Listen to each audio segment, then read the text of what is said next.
Ok, donc petite ambiance tamisée là, petite ambiance romantique. Bonjour à tous et à toutes, c'est Gigi Larenta et j'espère que vous allez bien. J'ai sorti ma chemise aujourd'hui, pourquoi? Parce que nous allons faire une vidéo assez particulière comme d'habitude. Mesdames et messieurs, aujourd'hui nous allons faire quelque chose que nous n'avons jamais fait, jamais réalisé sur ma chaîne YouTube. C'est incroyable. Ce sont les top 5, les top 10 ou les top 50 comme vous voulez, sur quelque chose ou sur des jeux vidéo, sur des jeux de société. Mais moi aujourd'hui, vous me connaissez, ça sera sur des jeux de société. Et aujourd'hui nous allons faire, vous aurez compris dans le titre de la vidéo, nous allons faire le top 5 de mes meilleurs jeux de société. Alors pas forcément des jeux de société de 2020, les jeux de société qui sont sortis il y a 2-3 ans ou des années précédentes. Donc on commence sans plus tarder avec le premier jeu de société, Rurik Dawn of Kiev. Donc alors j'ai fait une vidéo sur ce jeu. Alors au moment où je suis en train de tourner cette vidéo, la vidéo n'est même pas encore sortie, alors que je l'ai fait il y a bien des jours de cela.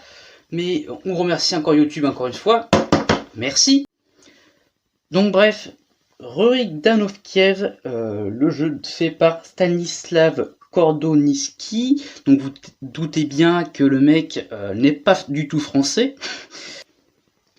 Donc ça se passe pendant le Moyen-Âge, en Russie pendant le Moyen-Âge. Donc si vous aimez bien l'époque médiévale, ce jeu est fait pour vous. Donc c'est un jeu de conquête de région, de conquête de territoire. Vous allez devoir vous arracher ce que vous voulez. J'ai tenté une phrase, mais elle est pas terrible. Non, on est d'accord, elle est pas terrible. Le jeu se joue de 1 à 4 joueurs, des durées entre 30 minutes. Alors en fait, les parties vont durer 30 minutes par joueur. Donc si vous êtes 2, la partie va durer 1 heure. Et vous pouvez y jouer d'ici 13 ans, mais je pense que d'ici 11 ans, allez, 11 ans et demi, c'est précis comme âge. Vous pouvez y jouer, je pense, assez tôt. Le jeu est vraiment très simple, il n'est pas compliqué. Ce qui va être vraiment compliqué, c'est sur ce tableau que va se passer tous vos choix pendant la partie. Vos choix cruciaux, c'est là que tout va se jouer. Donc si vous merdez pendant votre choix, c'est sûr que pendant le reste de la partie, ça va pas être du joli. Donc là, vous avez plusieurs colonnes avec des objets différents. Donc ça va influencer votre partie, bien évidemment.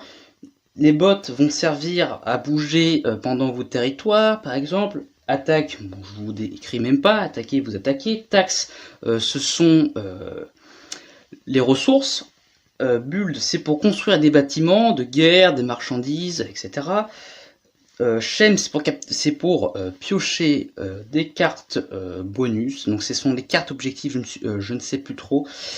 Et là, ce sont les musters. Alors, les musters, ce sont les troupes. Donc, le nombre de troupes que vous allez pouvoir mettre sur une région.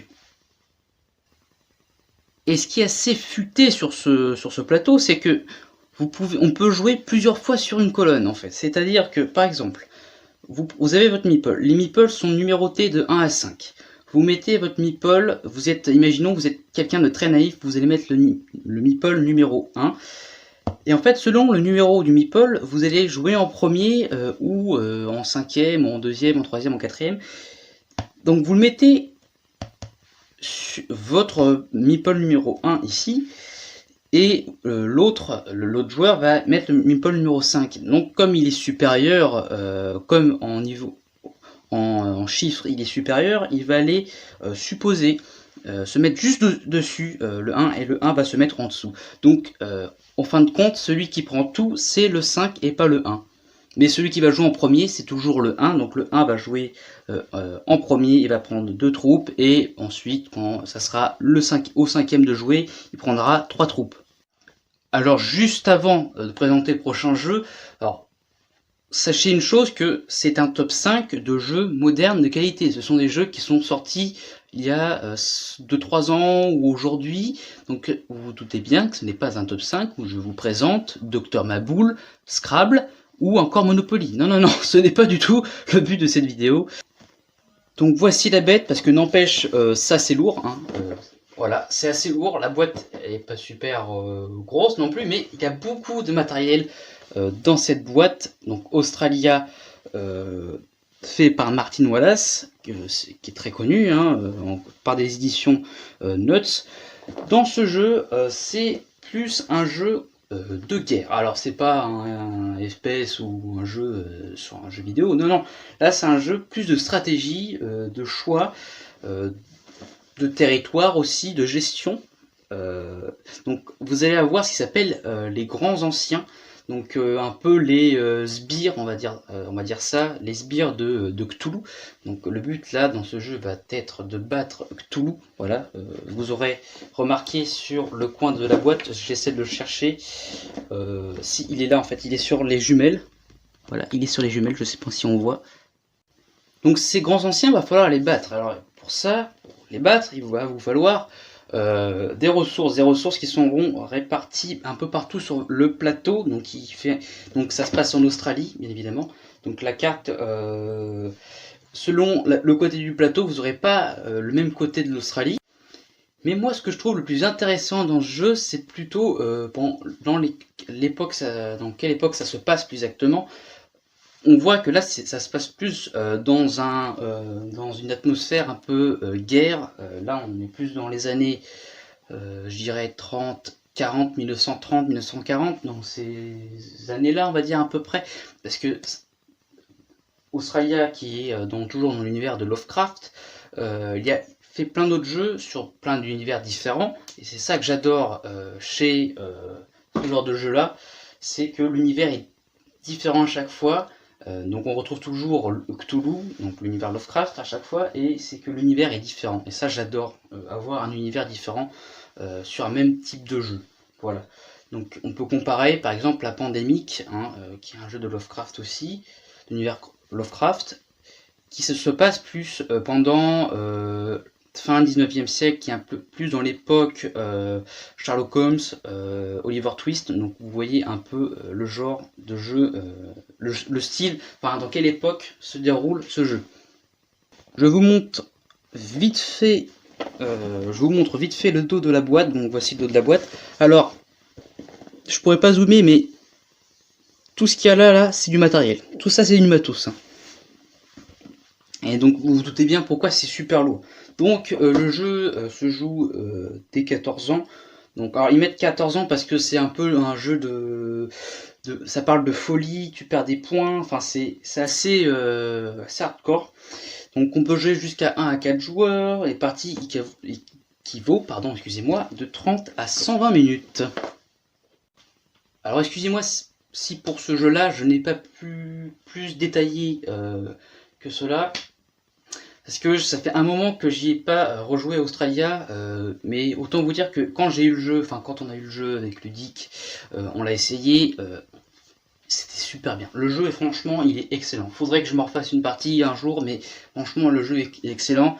Et pour l'occasion, je pourrais même faire bien évidemment une partie découverte explicative à deux.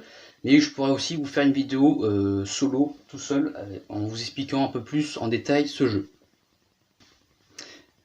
Troisième jeu dans le top 5. Passepartout n'aura qu'à bien se tenir. Le troisième jeu, Tapestry, la grande fresque des civilisations. Donc vous voyez déjà un peu dans quoi vous allez vous mettre. Donc c'est un jeu de civilisation. Donc vous allez devoir en fait avancer dans plusieurs filières, on va appeler ça comme ça. Vous pouvez avancer soit en exploration, en sciences, en technologie et en militaire.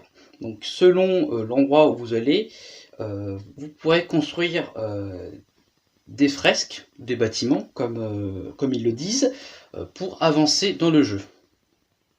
Et au fil du temps, quand vous avancez dans certaines filières, hein, par exemple exploration, plus vous allez avancer, plus les bâtiments seront de mieux en mieux. À la fin, vous pourrez même avoir une fusée, je crois. Des éditions, bien évidemment, Matago. Hein, donc ça se joue à 14 ans. Il y a beaucoup de jeux aujourd'hui qui sortent qui sont dès 14 ans. Je pense que même à 12 ans. Si vous avez 12 ans, ça peut se jouer assez facilement, je pense, sans trop de soucis. Le jeu est créé par Jamie Stegmaier, j'ai oublié de le dire, excusez-moi si j'écorche son nom, vous m'épargnerez s'il vous plaît. Tapestry, c'est un jeu que j'aime beaucoup. Pourquoi? Parce que c'est un jeu de civilisation et de stratégie, et moi j'adore les jeux de stratégie, faire des choix, les prises de décision, c'est ce que j'aime faire de plus dans un jeu de société. Je sais pas vous, mais moi c'est ce que j'adore le plus, et dans ce jeu, des prises de décision, oh mon dieu, que vous en avez beaucoup, et dans Rurik aussi, que j'ai présenté en premier, il y a beaucoup de prises de décision, donc dans tous les jeux quasiment que je vous montre, peut-être sauf le dernier, mais il y a beaucoup de prises de décision, et moi j'adore ça. Quatrième et avant-dernier jeu, Blood Rage. Blood Rage, qui est un jeu de Eric McLang, illustré par Arian Smith. Excusez-moi encore une fois si j'écorche les noms. Donc c'est un jeu qui se passe pendant l'ère viking. C'est un jeu de stratégie, pas de territoire cette fois-ci, non. C'est un jeu où vous allez devoir plus vous taper dessus, mais je m'explique un peu plus en précision, parce que pendant l'époque viking, vous avez ce qui s'appelle le Valhalla, et le Valhalla, c'est un peu le paradis des vikings, en fait. Et en fait, vous allez avoir votre plateau, le plateau principal, et il va y avoir le Midgard, en fait. Le Midgard, c'est un peu la fin du monde chez les vikings, et en fait, à chaque tour, je sais plus il y a combien de tours exactement, mais à chaque tour, il va y avoir des territoires en moins. Donc au début, c'est bien, vous prenez les territoires, et à la fin, ça commence un peu plus à se compliquer, et au fil des tours, vous allez vous retrouver au milieu, et c'est là que la baston commence, et c'est vraiment en fait au début que la prise de décision va se faire au niveau des choix et des troupes, parce que en fait vous avez les actions qui sont notées par rage, et sur votre plateau individuel, à vous, pour récolter des points aussi, parce qu'il ne faut pas que se taper dessus comme un bourrin. Vous pouvez avoir des points aussi très facilement sur votre plateau principal au fur et à mesure que vous avancez. Je crois que même si vous avancez vers la fin du plateau, on peut acquérir jusqu'à 20 points. Donc c'est pas forcément un jeu où vous allez avoir des points qu'en vous tapant dessus, mais en avançant aussi vos ressources, vos revenus, tout ce que vous avez sur votre plateau individuel. Le Valhalla, ça va vous apporter autant de points que quand vous combattez. Parce que le retour au Valhalla va gagner des points supplémentaires. Selon en plus les cartes que vous avez, vous allez avoir des bonus supplémentaires qui vont avec. Des bonus qui vont avec le Valhalla. Et le retour au Valhalla, ce qui s'appelle ça comme ça dans le jeu, ça gagne des points, ça récolte des points. Donc même si dans ce jeu vous perdez, vous pouvez gagner. Donc les parties équivaut à 60-90 minutes, on peut jouer jusqu'à 1 à 4 joueurs. Autant vous dire que j'ai joué à 2 joueurs, à 3 joueurs et à 4 joueurs. Je vous conseille, si vous avez le jeu, de jouer à plusieurs, au moins à 2 ou à 3. À 3 c'est super, franchement, jouez à 3 si vous avez le jeu, jouez à 3. Si vous n'avez pas encore le jeu, achetez-le, franchement il est génial. Si vous n'avez pas l'occasion, jouer à 3, c'est super bien à 3. Parce que à 2, c'est bien, ça va. À 1, c'est vraiment... c'est chiant, quoi. C'est ennuyant. Mais quand vous êtes plusieurs, là, ça devient plus intéressant, même au niveau des combats, des ressources. Enfin, ça va vraiment très vite. Les choix sont peut-être un petit peu plus réfléchis, un petit peu plus longs. Il y a peut-être une prise de, enfin il y a une réflexion en plus derrière les joueurs, une prise de décision, encore une fois je vous l'ai dit, hein, dans ce jeu. Et le cinquième et dernier jeu de ce top 5, King Domino. Je n'ai pas de couronne, excusez-moi, ce n'est pas grave. Donc King Domino, c'est un grand classique dans les jeux de société d'aujourd'hui. Parce que le jeu n'est pas sorti hier, hein. King Domino, c'est un jeu qui est sorti en 2017, si vous voulez tout savoir. Voilà, donc qui est fait par les Bruno Cathala que j'aime beaucoup, hein. Il a fait Seven Wonders Duel. J'aurais pu le mettre ce jeu dans ce top 5, sauf que c'est un top 5 et non un top 6. Donc King Domino, donc dans King Domino vous avez Domino, donc forcément vous allez jouer avec des dominos. Et en fait vous allez devoir assembler, agrandir votre domaine. En fait vous allez voir en fait au milieu votre château, votre château à vous, le roi. Et autour, tout autour, vous allez devoir mettre les tuiles. En fait vous allez devoir mettre les dominos. Et pour multiplier ensuite les points avec les tuiles qui correspondent à leur couleur. Vous avez les tuiles eau, les tuiles herbe, un peu en gadou aussi, avec le blé. En fait, selon le nombre de tuiles que vous avez par case, fera le nombre de points. En fait, sur les tuiles, il y a des couronnes. Et par exemple, imaginons, vous avez 2 tuiles eau et une tuile eau avec un carré d'herbe. Je m'explique. En fait, si vous avez une couronne, ça va faire 3 points sur les 3 carrés d'eau. Et si vous avez plus de couronnes, vous multipliez le nombre de couronnes par le nombre de carrés d'eau qu'il y a. Voilà. Donc sur ce jeu, les parties vont être très rapides, des parties de 15 minutes bien évidemment. Le temps va changer, va réguler selon le nombre de joueurs que vous êtes autour de la table, bien évidemment. Donc vous pouvez jouer d'ici 8 ans, c'est ça? C'est à 8 ans qu'on peut jouer, on peut jouer jusqu'à 2 à 4 joueurs. Le jeu est bien évidemment très bien, je vous le recommande encore une fois.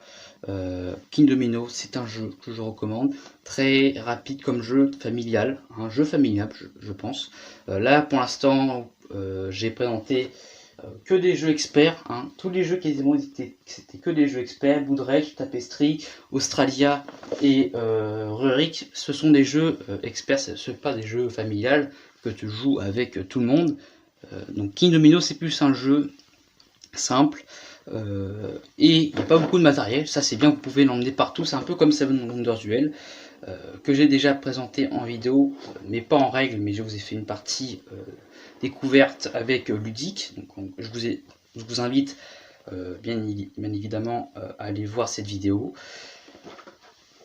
qui a fait un petit peu plus de 300 vues. Voilà, donc c'était le top 5 de mes jeux. Donc j'espère que en tout cas ça vous a plu. J'espère que j'ai bien détaillé chaque jeu. Si ce n'est pas le cas, dites-le moi, je ferai des vidéos de façon sur ces jeux là, hein. De toute façon j'ai déjà fait une vidéo sur le Blood Rage, Tapestry, Rurik. Mais si vous voulez un petit peu plus en précision, je vous fais une vidéo spéciale règles sur ces jeux. Et il y a même Australia que je n'ai pas encore présenté en vidéo, que je voudrais absolument présenter en vidéo. Ça serait, je pense que ça peut être bien. Je pense que ça peut être bien. Des vidéos sur Australia, je sais pas si on a beaucoup. Je pense en tout cas. Mais le jeu, vu qu'il est sorti il y a un petit moment, en 2018, ouais, il y a 2 ans. Encore, c'est pas si longtemps que ça. Mais je ne sais pas si ça peut encore cartonner, on va dire ça, sur YouTube. Je le redis encore, bien évidemment, il y a beaucoup de jeux, j'ai pas encore dit, mais je pense qu'il y a encore beaucoup de jeux que je pourrais mettre dans ce top, hein. Il y a des jeux qui auraient pu être dans ce top 5, comme Seven Wonders Duel, Sagrada, j'adore ce jeu, mais je me suis dit, non, le choix a été compliqué, j'ai dû choisir, il a fallu choisir, hein. Il a fallu prendre 5 jeux, j'ai fait ah mais non, celui-là il est bien aussi, mais non mais rappelle-toi c'est un top 5, c'est pas un top 7, mais non faut un... non, celui-là il aurait bien pu aller, voilà. Donc, franchement j'hésitais sur quel jeu j'allais prendre et je pense que mon choix est parfait. C'est ma supposition, c'est mon jeu, pour moi ces 5 jeux là je pense, King Domino, Blood Rage, Tapestry, Australia, c'est un bon choix pour moi, je pense que pour d'autres aussi c'est un bon choix. Donc voilà. Donc merci d'avoir regardé cette vidéo, donc n'hésitez pas à vous abonner, à liker et à regarder les vidéos précédentes si vous n'avez pas vu, et à regarder la vidéo Rurik qui sortira je ne sais pas quand encore, merci YouTube, hein, qui ne veut pas poster mes vidéos parce que le format n'est pas bon, alors que le format est tout le temps le même. Donc merci d'avoir regardé cette vidéo, moi pour l'instant à la prochaine, je vous dis tchuss.